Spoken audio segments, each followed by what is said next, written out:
welcome to today's webinar, which is entitled Treating Viral Infections with mRNA-Encoded Cas13. This is the third episode in our series of 4 webinars being brought to you by Jen and the CRISPR Journal that will cover some of the latest advances in RNA research and technology.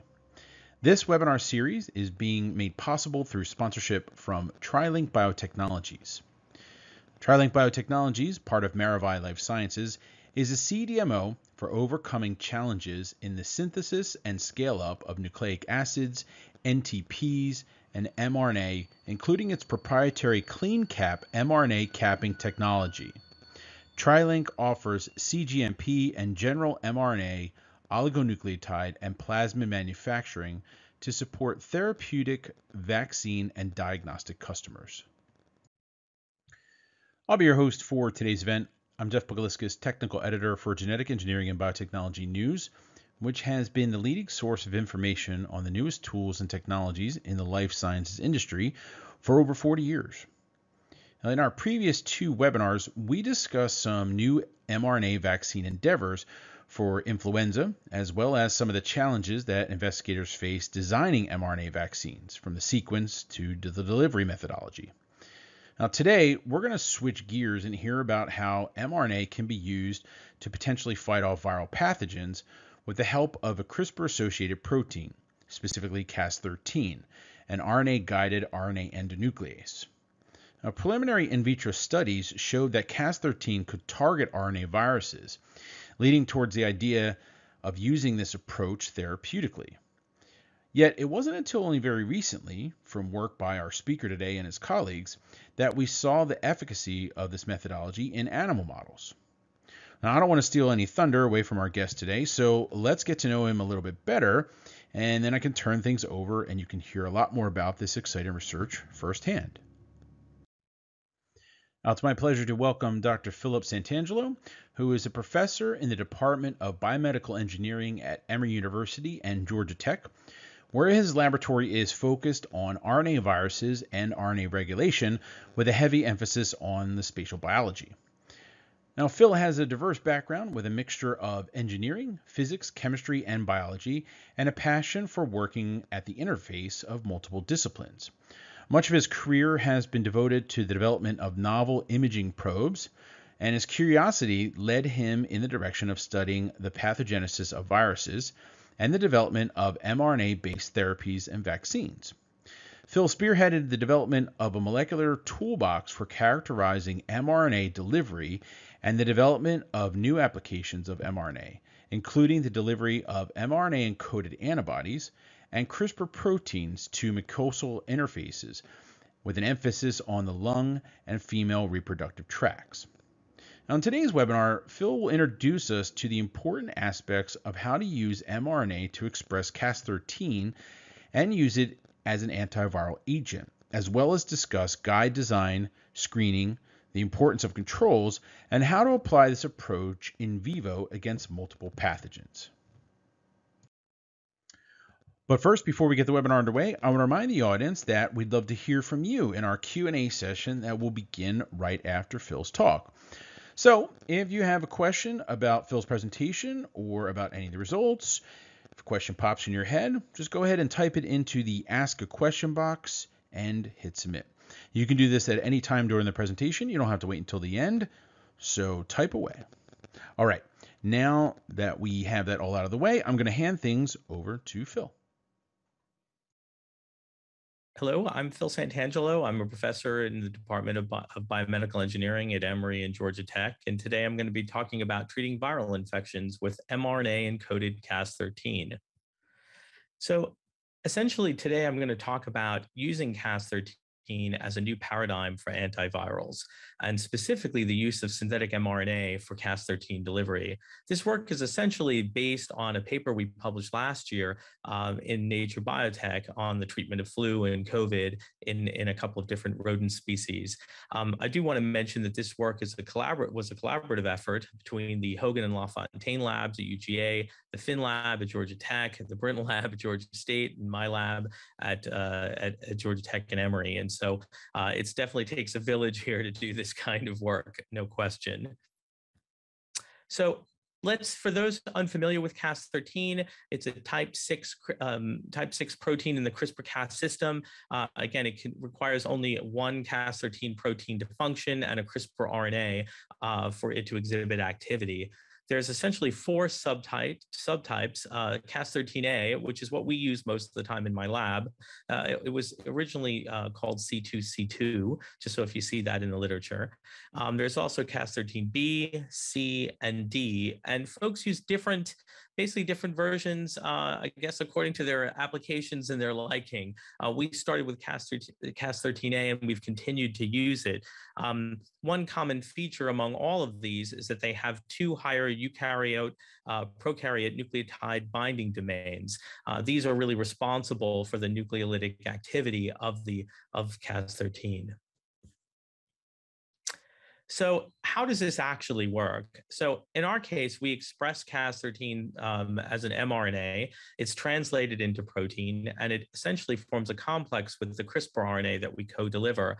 When they form that complex, they still don't have the complex does not have nucleolytic activity. It only has nucleolytic activity once it binds to its essentially who it's targeted to a single-stranded RNA. Once there's that binding, it triggers a conformation change in the RNP complex, and that complex then it's active at that point, and it actually creates, through changes in conformation, a single catalytic site, and then it can basically start cutting. And in this case, it will start cutting both in cis, and it's been shown to cut in trans, at least in a tube, so to speak. When we've used it in vitro, both in cells and in vivo, predominantly all we've observed is cutting in cis, but I'm not saying, I'm not ruling that out. And we're doing more studies to see if we actually observe any cutting in trans. So as I mentioned, our Cas13 is this, and in our case, as an antiviral, is this RNA-powered activatable RNase. In our hands, it's been fairly rapid, and it appears to be, again, effective. And I'll talk about the in vivo data. We see a high degree of specificity. In addition, we see persistence and retention, meaning that it retains the protein over time, and it persists, it continues to cut and cut. One difference between Cas13 and, say, siRNA is that once it activates, it can just cut and cut and cut, where with siRNA, usually there's binding and cutting, and then binding and cutting for each of its targets. And we feel strongly that the toolbox can be tailored for different viruses and viral species, and hopefully you'll see some of that shortly. So we use synthetic mRNA to deliver Cas13. We feel that's very well suited, actually, to express Cas13. I'm not going to go through much of the parts and pieces of mRNA because all of you are now probably extremely familiar with synthetic mRNA from given the success of the mRNA-based vaccines. But we think it's important. A couple of different properties are important: that it's transient, non-integrating, and has very low immunogenicity, depending on how you actually produce the RNA. So in general, we feel like this is a good way to use it as an antiviral. So our drug, so to speak, would be, the cargo would be a synthetic mRNA that expresses Cas13 along with a guide. We've delivered them a couple of different ways. Predominantly what I'll talk about today is polymeric delivery. So we complex them with a polymer, and then it's actually inhaled, and that the polyplex is inhaled, and we deliver it directly to the lung, but there's other ways you can deliver it. When we started out, we made a Cas13 both with and without a nuclear localization sequence. And the reason for that is we were interested in influenza.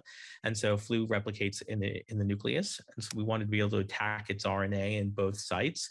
And so we made both of those mRNAs.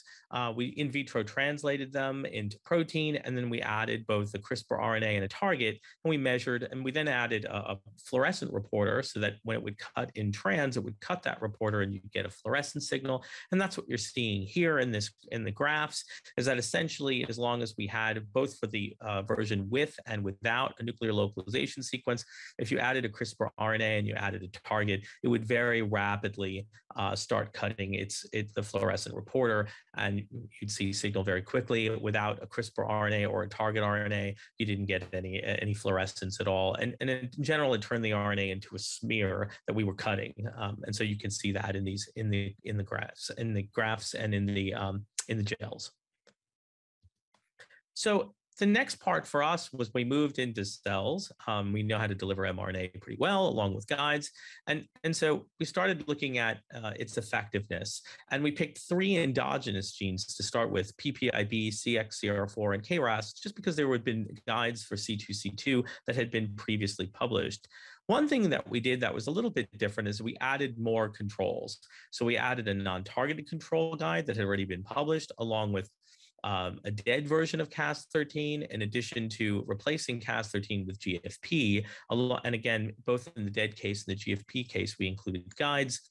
We did this for all of these genes. And in general, I would say for PPIB, it was it pretty much followed what we expected. Transfection does sometimes alter the gene expression a little bit. That's why you see some of the controls move around. But in general, the controls were pretty stable, at least for PPIB and for KRAS. But one thing we did notice is that for CXCR4 is that in the case of the dead and even the GFP case, we saw significant knockdowns. The guides on their own were actually knocking down the gene. And so this was the mRNA. And this is something that we were a little surprised by, but at the same time, it was certainly noted. And what this really meant is that we needed to be able to control the guide concentration better, and we needed to understand how guides worked in order to pick a good guide. And so this is something we note in the manuscript. So we think that controls are really important. We then did a number of different we did a PCR array to look at basically collateral cleavage or cleavage of non-targeted mRNAs. And in general, we really didn't see any. We specifically did this PCR array because we wanted to look for highly expressed genes. We thought they would have the highest probability of being cleaved. But in general, again, we looked at PPIB and KRAS, and there were a bunch of other genes that you can, again, refer to the Nature Biotech paper if you're interested. But in general, we didn't see any significant fold change in their expression when Cas13 was introduced into the cell. So we didn't see any off target. So that was really, really interesting in terms of the effects that we would see. So in general, it was interesting to note this. I'm not saying that collateral cleavage doesn't happen. I'm just saying that we haven't observed it as of yet. So then we moved on to flu. So flu was one of the viruses we were most interested in when we started our work. We wanted to find the guides that were really pan-influenza guides. So we started with influenza A, and specifically this was work that was done in conjunction with Ian York at the CDC. And Ian first looked at a number of different vaccine strains that had been used. And there were about 100 of those. And he searched for conserved sequences, and he found a sequence in PB2 that was extremely conserved. We then went ahead and we screened guides against those, and we'll talk about how that went. But one thing I want to mention is that this sequence that Ian found is really has extraordinary conservation. It's about 99%, more than 99% of H1N1s, more than almost 99% of H3N2s, and about 98% of H2N2s. And he looked over the last 100 years, and that's what you're seeing in F there. So he looked at, and there are a couple of mismatches, but it's actually shocking how many RNAs were tested. I mean, it was over 52,000 strains were looked at, or sequences, and we had tremendous coverage from that. So I think overall, we were really surprised, but we were really thrilled. There are some previous papers that note that PB2 is well conserved. So that wasn't new, but I think to this degree, we were very excited. So we started screening guides in PB2. And the way we do these assays is maybe a little bit different than the way people would expect. We actually infect the cells first. We then wait 24 hours, and then we deliver Cas13 encoding mRNA and guide, and then we perform the analysis 24 hours later. So we give the virus a pretty big head start. But in general, we were able to find a number of guides that had a fair amount of effectiveness. G1 here, G2 were quite good, and so G is basically we're targeting the genome. M, we're targeting message. And you can see even M4 was also a very good gene. So we found, a very good guide. We found a number of guides that were, I would say, quite effective. We then picked a few of those, G2 and M4, and we ran all of the controls, the controls I mentioned earlier, and they didn't really vary. The controls looked pretty good. And so we weren't seeing any guide-specific effects with these in general. I would say nothing terrible. So this was quite exciting to see. We then looked at this same system over time. So we actually added a couple of message encoding guides and targeted, this is in WSN33. and we looked at knockdown over 72 hours post to 3 days post-infection, and we still saw consistent knockdown actually over that period. That was pretty exciting. And to us, this was something that I think is really important for this approach as an antiviral, is that you do see effectiveness over, say, a 3 or 4 day period. Probably doesn't have to be too much longer than that, but but we thought this was quite reasonable.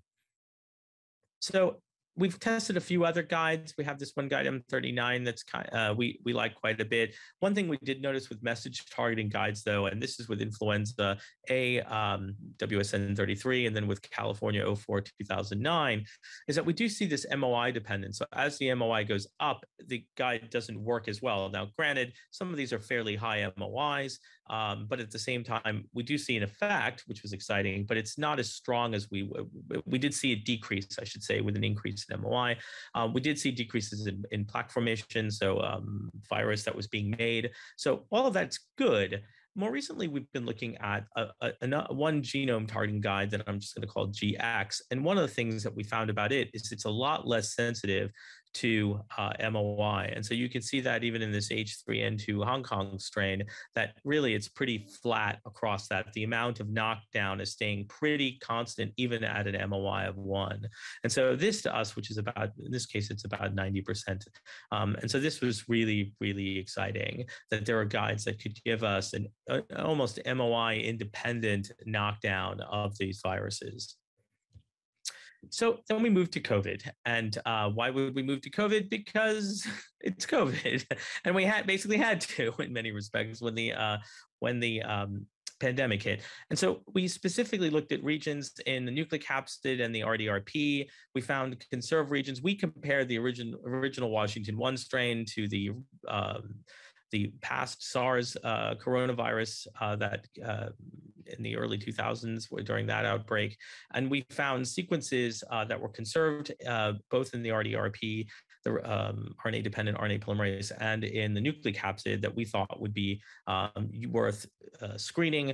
We did a screen. Now, you're probably wondering what all these blue discs are. So these are 6-well plates, and we performed an assay that's I guess I would call it old school. We were doing a cytopathic effect assay. And the way this worked is that we would transfect the cells.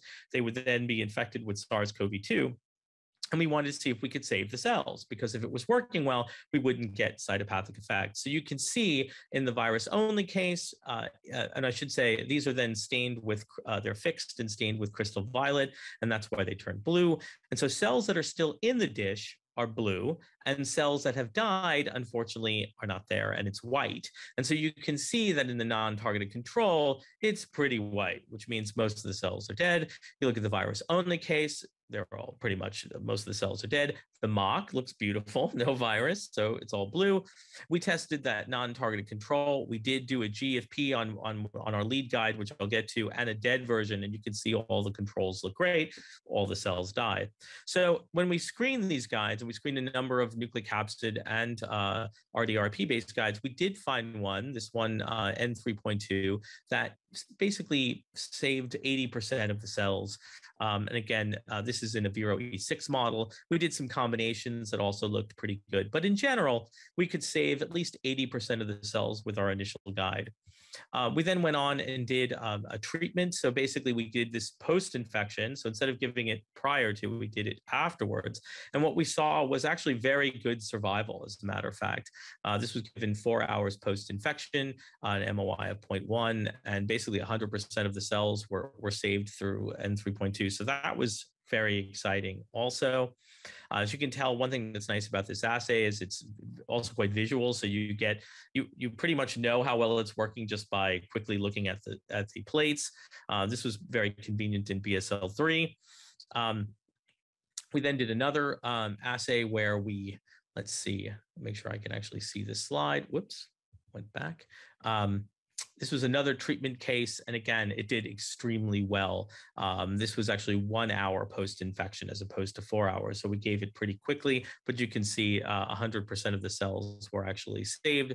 Non-target control, they're all dead, and the virus control, they were all dead pretty much for all intents and purposes. So it did quite well. So again, this gave us a lot of confidence that this nucleocapsid targeting guide. Now, one thing to keep in mind is that the nucleocapsid is in all of the subgenomic RNAs. so it's quite abundant, which probably is one of the reasons why it's relatively easy to target. There's a lot of it, and we were able to target it.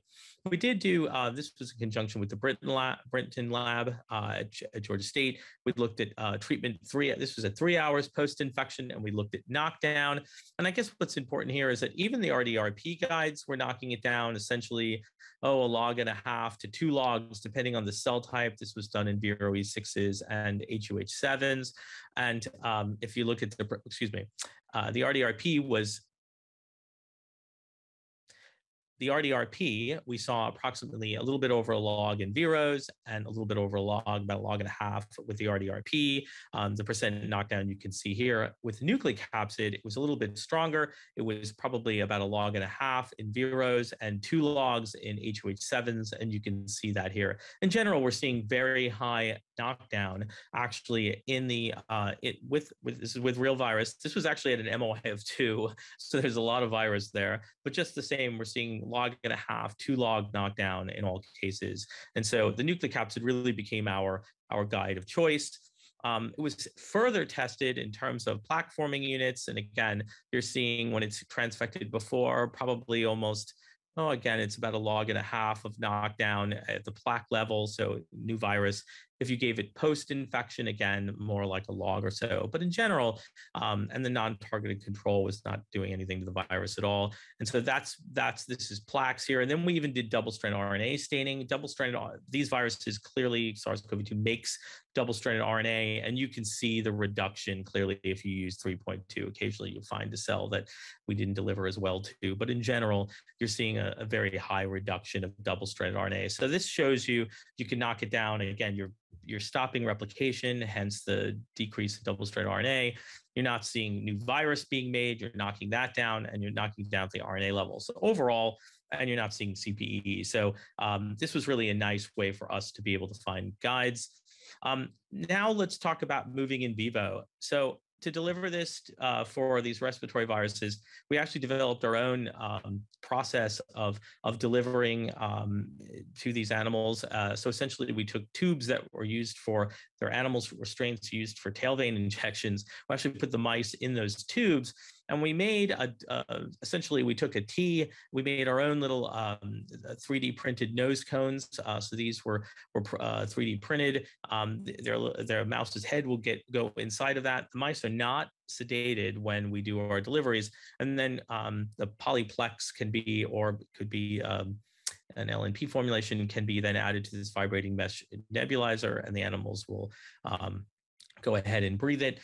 We looked at, again, dosing and in terms of how much in volumes. We looked at different volumes that we were actually pipetting into the nebulizer to look at expression, and in general, we were able to see that the higher volume actually worked a bit better. We also did a delivery post-infection. This was with flu. So the animals were challenged with flu. We then delivered. And again, you can see that even 12 hours or 24 hours post-infection, we still were able to get effective delivery. And we thought this was important.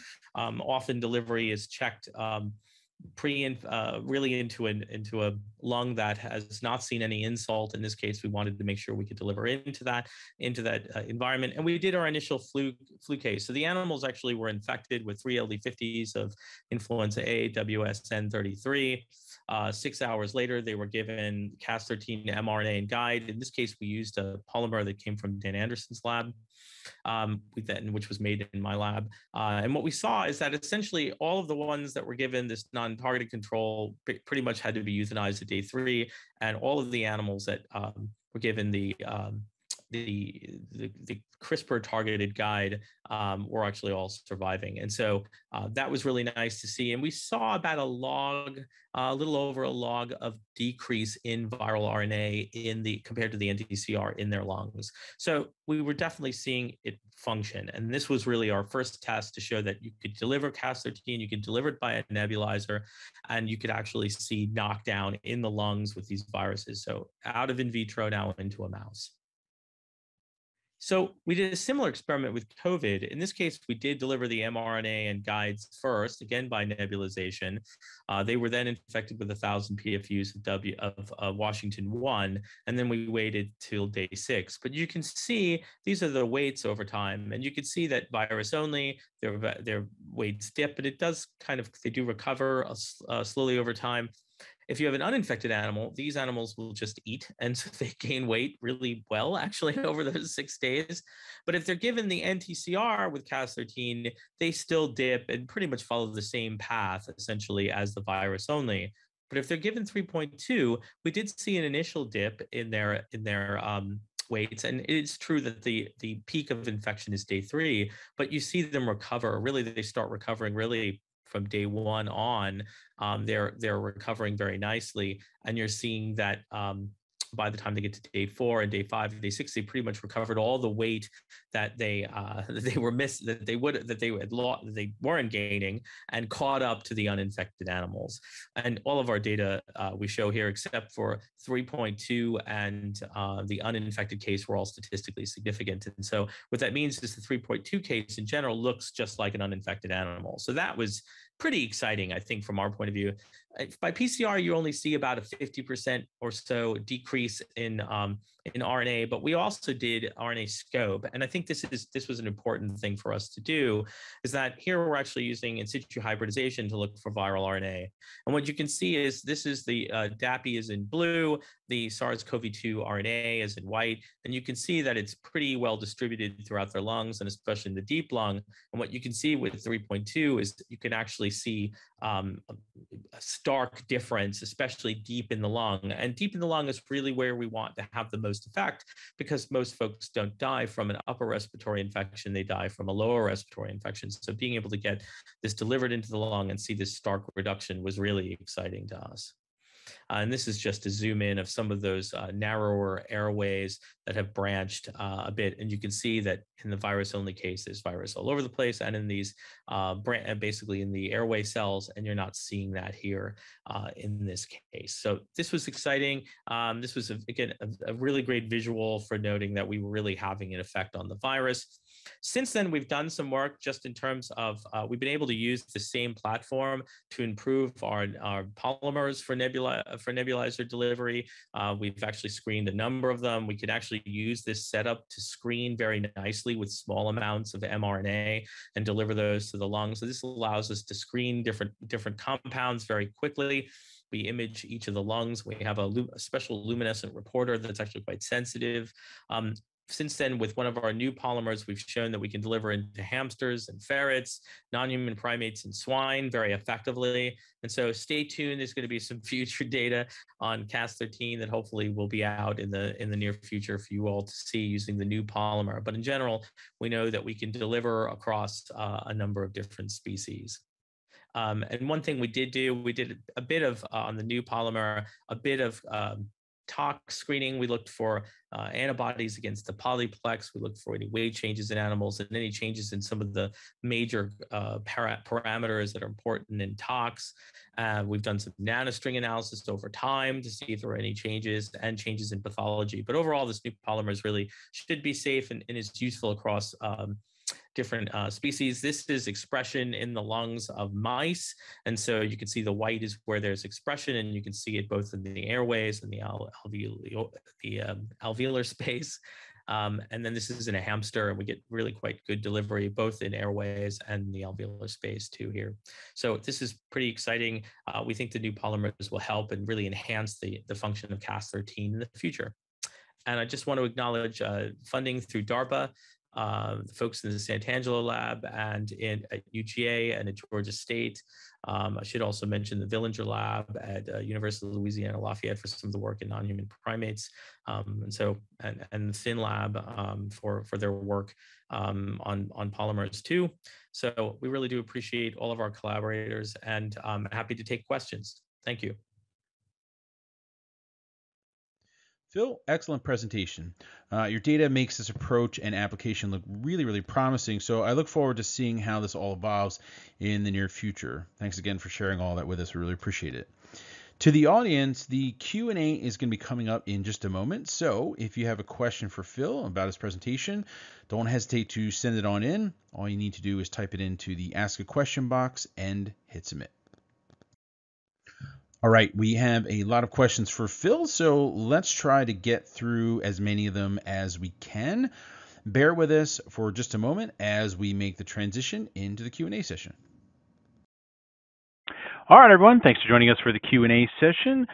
We have a bunch of questions for Phil, so let's get to it. Tristan asks, why is the Cas13 mRNA not degraded in the mouse respiratory tract?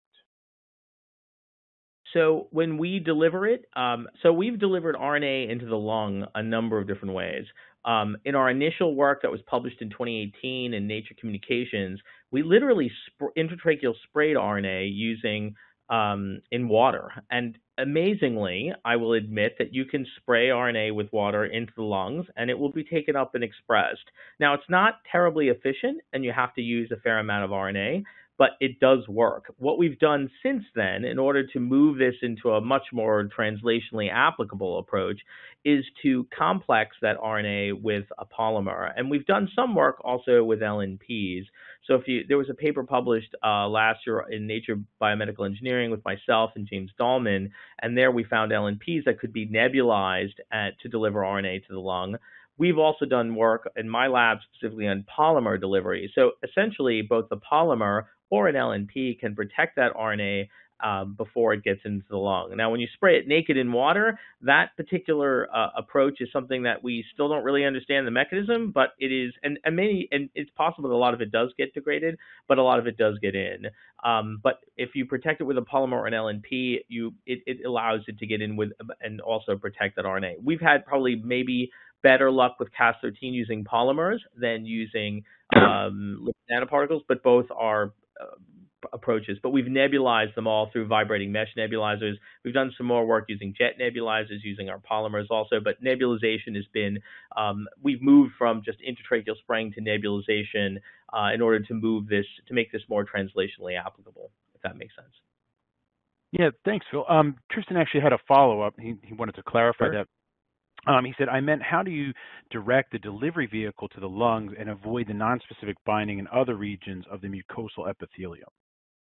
I mean, a lot of that has to do with two things. I mean, the nebulization itself actually does help. So the droplet sizes that are made do direct, basically through the fluid mechanics of nebulization, do essentially direct those to the deep lung. So we've not had any issues delivering to the deep lung, and that's in not just mice, but mice, hamsters, ferrets, pigs, cows, and non-human primates. I mean, we've not seen, and we're really ascribing that to the nebulization, because the droplet itself is what's going to get the polymer, the polyplex to its target, and then once it hits the cell and hits that epithelium, then the polyplex itself will play a role in terms of how it interacts with the cell membrane, and then is taken up by the cell.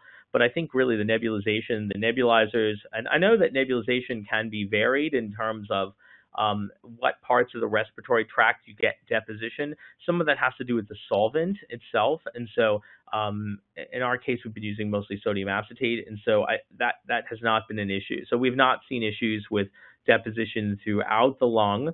And in larger animals, we do get some more deposition in the upper respiratory tract. So say like swine, we'll see deposition in the upper respiratory nasal epithelium, and then some in the trachea, but then the rest of it's deep lung. So I think it's the droplet nebulization and the solvent more than the polymer per se. All righty, thank you for that, Phil. Next question we have comes from Ryan, who says, have you tested these antivirals in a prophylactic paradigm, i.e. pre-treatment with antiviral and then challenge with virus? Yeah, I mean, that's what we've done predominantly with COVID.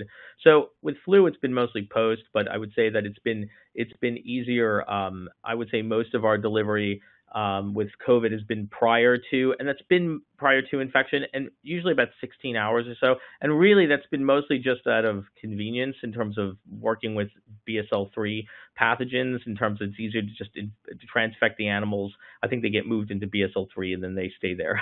And so I would say, and then they get infected. And so manipulating the infected BSL-3 animals, it's easier if we just deliver first. But I would say you should be able to deliver afterwards without too much difficulty also. So we've seen, and certainly in vitro, we've done both post and pre, so prophylactically. And then, but how long it may last is something we're still looking at if it was given prophylactically.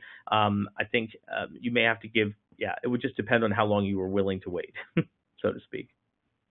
All right, great. And as a follow-up to that, Elizabeth had a question, and she'd like to know, would you consider an intravenous application? So absolutely. I mean, I think that we have other pathogens that we are delivering by IV. So because basically the target cells are not in the lung, they're outside of the lung, and we are doing work on delivering Cas13 by the systemic route, absolutely. And we're having success with that. Obviously, then the LNP is really quite critical to being sure that you're actually hitting the target cells. In terms of hitting the lung, giving it systemically, we have not done that much, though there are some LNPs that have been published by a number of groups that appear to make their way to the lung epithelium. But I have to admit we haven't tried that yet, and so I can't really comment on it. We've had better luck hitting, I would say, the respiratory epithelium by nebulization. But at the same time, we haven't tried the IV for IV lung, but IV outside of lung we have, and we've had good luck with that. All right, thank you, Phil. Next question we have, an audience member says, can you deliver other nucleic acids into the lung with your polymer approach? The answer is yes, definitely.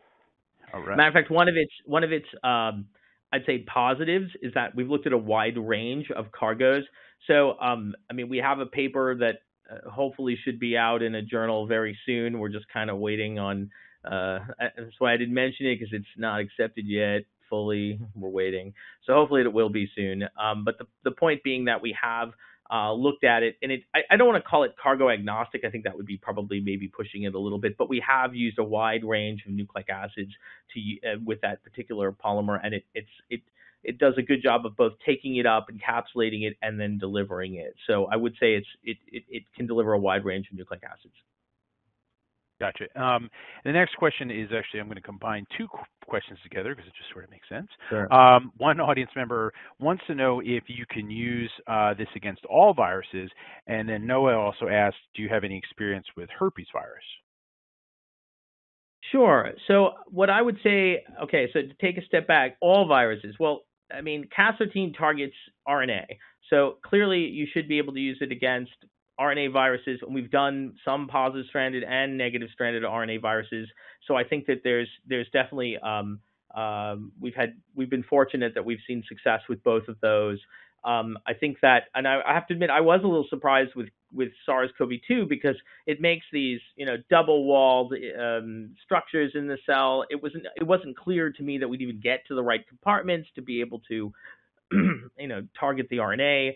But we were able to. So that tells me that we have some flexibility in terms of getting to the right structures depending on the virus. So, I mean, all viruses are kind of a hard thing for me to answer. They're so diverse in terms of what they, there's a lot of diversity there. So, but I would say for some of the DNA viruses, and this maybe gets to Noah's question about herpes viruses, there are at least two enzymes, both Cas9 and Cas12a, that we could probably use to target herpes viruses. Now, we could use Cas13 to target the mRNAs that are produced, and maybe non-coding RNAs that are produced by, by the herpes viruses. But at the same time, I from my perspective, I'd rather just cut the darn thing up.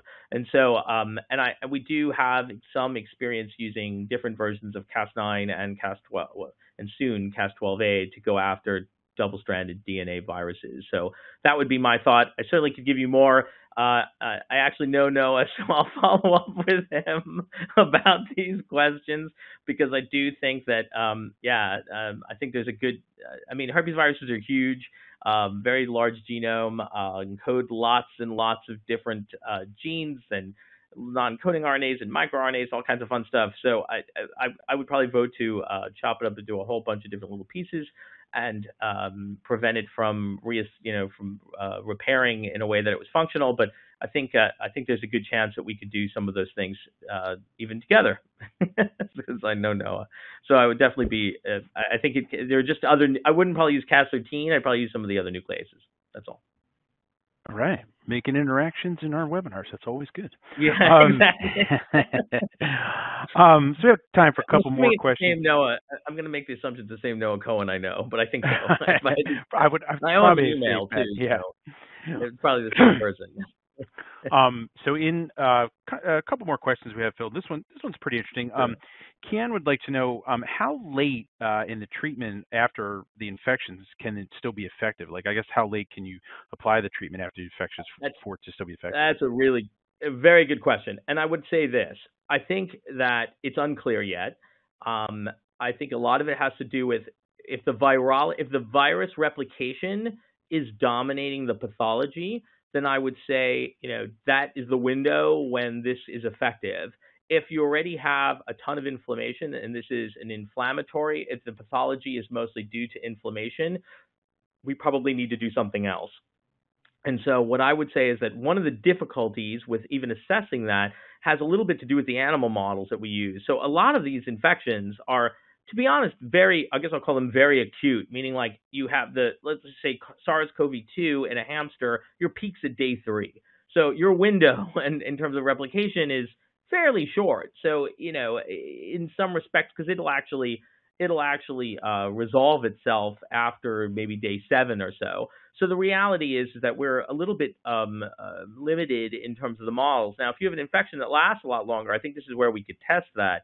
And I think if you have some ideas of when, so we know when replication is happening, that's when you'd want to give this.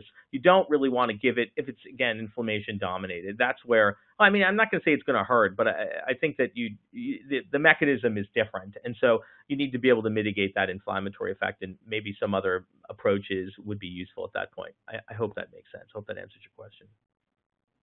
All right. Next question we have, I think this is an important one. Elizabeth would like to know, do you think there will be an immune response against Cas13 in humans? Sure.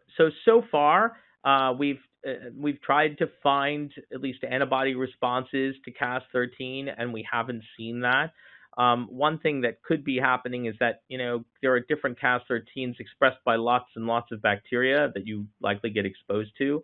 So it's unclear, I think, if we're going to have an immune response. We've not seen that. Now, we also try to mitigate that a bit, I would say, because we are giving this, I should put it this way, we're transiently expressing it, number one, with mRNA. And then at the same time, we really don't want an adjuvant effect from the delivery. So we have tried very hard to produce delivery formulations that don't adjuvant, meaning that they are not inducing immune responses. And if you're interested in more data on that, some of it will be in this new paper that should be out sometime soon. But at the same time, we do have data on changes in gene expression after delivery, and we're trying to keep our polymer formulations as, I'll call it, immunosilent as possible. They're not clearly immunosilent, but as much as possible so you don't have that adjuvant effect. So you're not using it as a vaccine in that sense. I hope that helps. But so far, we haven't seen any antibodies yet. All right.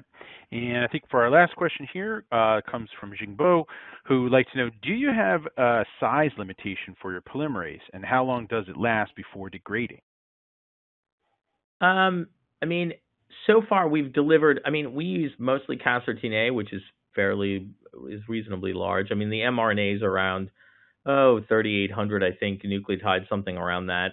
I'm probably off a little bit on that relative size. We've delivered RNAs that are as big as 7,000 to 8,000 nucleotides long, actually using this approach. And so I think that's a reasonable size. We can deliver a lot of different nucleic acids. So super short, our guides are about 58 nucleotides up to 7,000 or 8,000 nucleotides using this approach. So far we haven't seen, a tremendous we haven't had issues with large RNAs being delivered using this polymer. All righty. Well, thank you for that, Phil. And with that, we've come to the end of our webinar. So I'd like to remind everyone that the webinar will be archived on the GEN website, that's at genenginews.com, for up to a year. So if you missed any parts of it, you can watch it again, or feel free to forward the link to any of your friends and colleagues who you think might be interested in it. I'd like to thank Phil again for his extremely informative presentation, and I'd like to thank you, the audience, for your attention and very thoughtful questions. And a very special thanks to TriLink Biotechnologies for sponsoring this webinar. Hopefully we'll see you again at another GEN webinar in the near future. Look out for the fourth in this series coming up next month. Goodbye for now. Everyone stay safe and healthy.